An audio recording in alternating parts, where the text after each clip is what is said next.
Yung pinakatakip ng inyong aridoro, yan po ba ay laging nakabukas? Alam niyo po ba, malas po yan.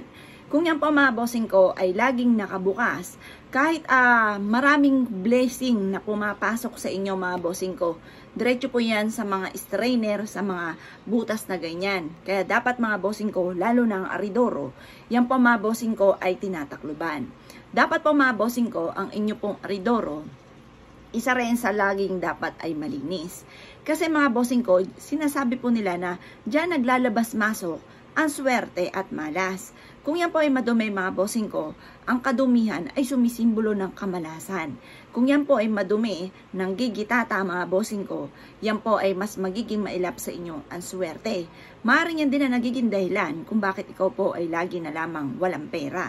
Yan po ba mga bossing ko, pagkakaihi ninyo ay naka-open? Ang gagawin nyo lamang, kung ito ay wala ng takip mga bossing ko, lagyan nyo ito ng plywood or takluban ng plangganita. Mas mainam mga bossing ko na laging may takip ang inyong aridoro. Huwag nyo pong hahayaan ito mga bossing ko na nakabuyang-yang ganyan mga bossing. Dahil yan po mapapasin ninyo kung kayo ay may pag-uugaling ganyan. Kahit anong gawing kayod ay sa walat wala. Nagkaroon ka ng pera, ubos din ito ng ubos. Napapansin nyo po ba yan mga bossing? Maaaring yan na nagiging dahilan kung bakit ikaw po ay laging walang pera. At ito pa, halimbawa ang inyo po mga bossing ko na lababo, ay never nyo pa nalagyan ng pampaswerte. At maaaring napapansin ninyo na parang ikaw po ay mailap ang swerte, na parang kahit anong gawing kayod ay sa walat wala. Maaaring dyan nagsisimula mga bossing ko rin ang kamalasan. Yung mga strainer na yan, pinaghahalagahan po yan. Maging lalo na ng aridoro.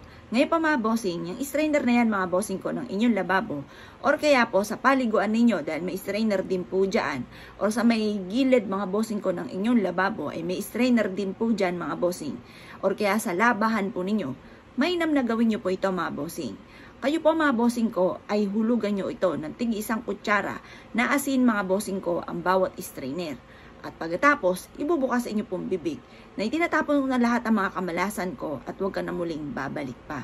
At pagkatapos sabihin niyo pong ibukas sa inyo pong bibig na magkakaroon ako ng maraming pera at hindi na muli ako makakaranas dahil sa mga pampaswerteng aking ginagawa ay hindi na ako muli makakaranas ng kamalasan. Hindi na ako mauubusan ng pera.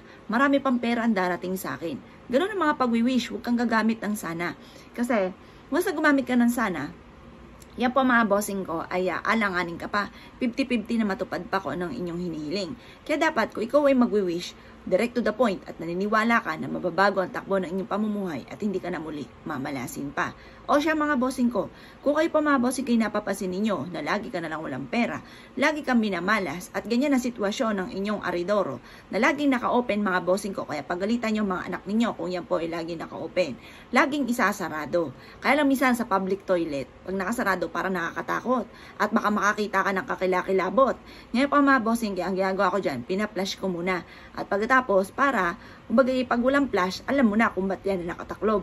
Pero kung sa bahay lang din naman natin mga bossing ko, dapat lagi po yan nakataklob at laging malinis. At ganoon din po, lagyan ang bawat strainer ng asin para taboy lahat ang mga kamalasan. Kung yan ay never nyo pang hindi nagagawa at parang pakiramdam ninyo na lagi kang walang pera bagamat ikaw ay masipag at matyaga at hindi ka nakakalimot magdasal at mahirap ka lang sa mga pampaswerte pero parang sa walat wala, asya mga bossing, baka iyan po nangyayari po sa inyo. Kaya bago-baguhin nyo na mga bossing.